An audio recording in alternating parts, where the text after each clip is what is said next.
This is Jyoti. Exercise 1.2 के 4 questions हमने कर लिए थे। जो 5th क्वेश्चन है वो आज हम इस क्लास में करेंगे। So let's start. Question number 5 है, check whether 6 to the power n can end with digit 0 for any natural number. इसके लिए हम इस 6 के प्राइम फैक्टर्स करेंगे। नेचुरल नंबर्स ये वाला सेट होता है 1 2 3 अप टू इंफिनिटी। अभी 6 के प्राइम फैक्टर्स आप करोगे तो ये प्राइम फैक्टर्स आएंगे। ओके, इस चीज को हम यहाँ पुट करेंगे 2 into 3 up to the power n। तो यहाँ से हमें क्या पता चल रहा है कि ये जो भी नंबर है n की किसी भी वैल्यू के लिए ये नंबर के जो प्राइम फैक्टर्स होने हैं उसमें सिर्फ 2 और 3 ही आएंगे, राइट।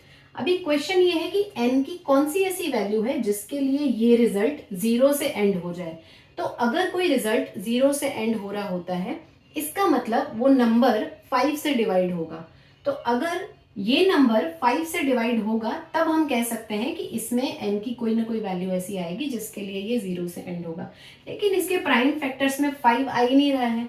क्योंकि इसके प्राइम फैक्टर्स में 5 नहीं है इसलिए ये नंबर 5 से डिवाइड नहीं हो सकता। और क्योंकि ये नंबर 5 से डिवाइड नहीं हो रहा है इसलिए ये नंबर n की किसी भी वैल्यू के लिए 0 से एंड नहीं होगा।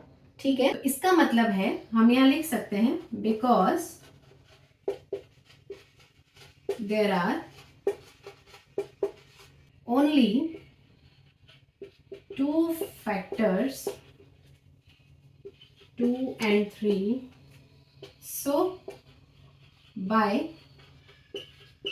fundamental theorem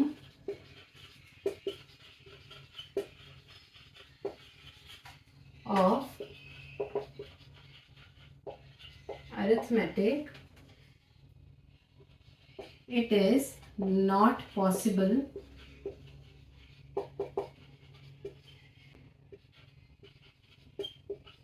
five will come in this prime factorization। क्योंकि प्राइम फैक्टराइजेशन जो होता है वो यूनिक होता है। अगर उसमें 2 and 3 आ रहे हैं तो अब आप कोई नया प्राइम फैक्टर इसमें इंसर्ट नहीं कर सकते, यूनिक होता है ये रिप्रेजेंटेशन। तो क्योंकि 5 नहीं आ सकता, 5 नहीं आएगा इसका मतलब है कि 5 से ये नंबर डिवाइड नहीं होगा। और 5 से अगर ये नंबर डिवाइड नहीं हो रहा तो देयर इज नो पॉसिबिलिटी कि ये नंबर 0 से एंड हो जाए, क्योंकि 0 से एंड होने वाले सारे नंबर्स 5 से डिवाइड होते हैं। So there is no such n for which 6 to the power n ends with 0। ये इस क्वेश्चन का सॉल्यूशन हो जाएगा। क्वेश्चन 6 है, explain why this number and this number are composite numbers.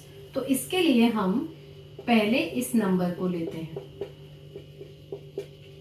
अभी यहाँ पे 13 कॉमन आ रहा है, तो जब आप इसको कॉमन लोगे तो अंदर ये ऐसा बनेगा। क्या हम यहाँ से ये चीज कह सकते हैं कि ये जो नंबर है ये 13 और इस नए नंबर के मल्टीप्लिकेशन के बराबर है? बिल्कुल कह सकते हैं। क्या हम ये कह सकते हैं कि ये जो नंबर है उसके 2 फैक्टर्स आ रहे हैं 13 और ये नया नंबर?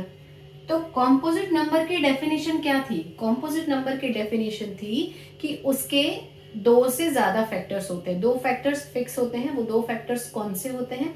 कॉम्पोजिट नंबर के लिए एक फैक्टर 1 होता है, एक फैक्टर वो नंबर खुद होता है और एक नया फैक्टर हमें मिल जाता है, तब हम उसे कॉम्पोजिट नंबर कहते हैं। तो यहाँ पे ये हमारा नंबर था और इसके 2 फैक्टर्स तो हमारे पास में ऑलरेडी होंगे क्योंकि ये ऑब्वियस है, होते ही हैं। तो एक फैक्टर तो इसका 1 हो जाएगा, एक फैक्टर ये नंबर खुद हो जाएगा, तीसरा फैक्टर हमें 13 मिल गया। क्यों है 13 इसका फैक्टर? क्योंकि 13 से किसी नंबर को मल्टीप्लाई करने के बाद ये नंबर आ रहा है, इसका मतलब ये नंबर 13 की टेबल में है। क्योंकि ये नंबर 13 की टेबल में है इसलिए 13 इसका फैक्टर है।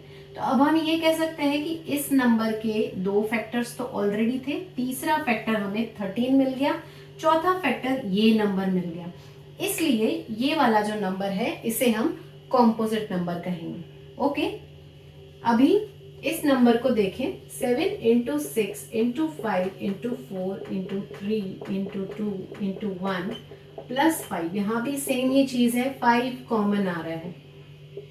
आप जब इसे कॉमन लोगे तो अंदर इसमें ये चीज बचेगी। फिर से हम देखें, ये नंबर अपने अलावा और 1 के अलावा एक नया फैक्टर दे रहा है 5 और एक ये नया नंबर, इसलिए ये जो दिया गया नंबर है ये कॉम्पोजिट नंबर्स की कैटेगरी में आएगा। तो यहां हम लाइन क्या लिखेंगे, given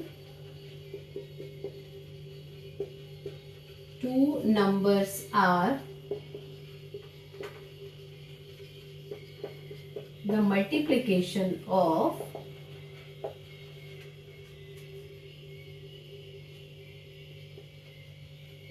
two numbers which are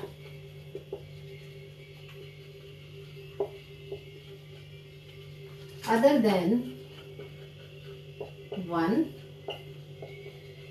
and the number itself. Numbers themselves, क्योंकि हम 2 numbers की बात कर रहे हैं, उसका मतलब है ये composite numbers हैं। हम यहाँ कह सकते हैं so the given numbers are composite number। ये इस क्वेश्चन 6 का सॉल्यूशन हो गया। अब क्वेश्चन 7 है, there is a circular path around sports field. तो हम यहाँ पे एक सर्कुलर पाथ बना लेते हैं। Sonia takes 18 minutes to drive 1 round of the field. Let's say Sonia is standing here and it takes 18 minutes। ये 18 minutes लेती है इस फील्ड का एक राउंड लगाने में। While Ravi takes 12 minutes for the same, जबकि रवि जो है 12 minutes लेते हैं। अभी रवि कौन सी डायरेक्शन में चल रहा है वो देखते हैं। Suppose they both starts with the same point and at the same time and go in the same direction. So Ravi भी यहीं से स्टार्ट करता है और ये 12 minutes लेता है। सेम पॉइंट सेम टाइम पे ये स्टार्ट करते हैं। क्वेश्चन ये है, after how many minutes will they meet again at the starting point.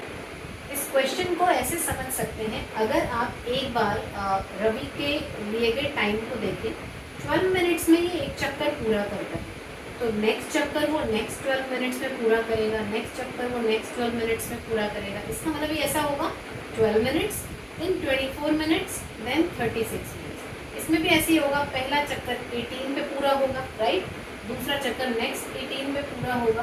तो ये पूछ रहे हैं कि स्टार्टिंग पॉइंट पे दोनों एक साथ कब आएंगे। तो दोनों के लिए जो लिया गया टाइम होगा, जो नंबर हमारे पास में आएगा मिनट्स का, वो 12 की टेबल में भी आ रहा होगा और 18 की टेबल में भी आ रहा होगा। पहली चीज़ यानी वो 12 का भी मल्टीपल है और 18 का भी मल्टीपल है, यानी कॉमन मल्टीपल है, राइट। अभी सबसे पहले कहाँ पे मिलते हैं, यानी सबसे स्टार्टिंग का मल्टीपल कौन सा आएगा, कॉमन। बहुत सारे मल्टीपल आते हैं, एक बार हमें कॉमन मल्टीपल मिल जाता है तो हम आगे और भी निकाल सकते हैं।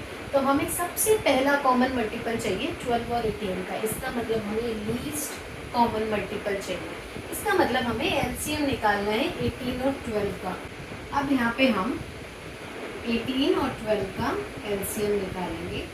9 and 6, 9 and 3, 3 and 1, 3 1 and 1। LCM के लिए हम क्या करते हैं, it will be 2 into 2 into 3 into 3। तो ये हो गया 36। तो 36 मिनट्स के बाद ये वापस स्टार्टिंग पॉइंट पे मिलेंगे। इसको हम प्रैक्टिकली भी देख सकते हैं। 36 मिनट्स, 12 मिनट्स में एक चक्कर पूरा हो रहा है रवि का, दूसरा 24 मिनट्स, थर्ड चक्कर इसका 36 मिनट, तो वो यहाँ पहुँच जाएगा। सोनिया 18 मिनट्स में एक चक्कर लगा रही, मतलब दूसरा चक्कर 36 मिनट्स में लगा लेंगे। तो 36 मिनट्स के बाद दोनों यहाँ पे मीट करेंगे, तो ये इस क्वेश्चन का आंसर हो जाएगा।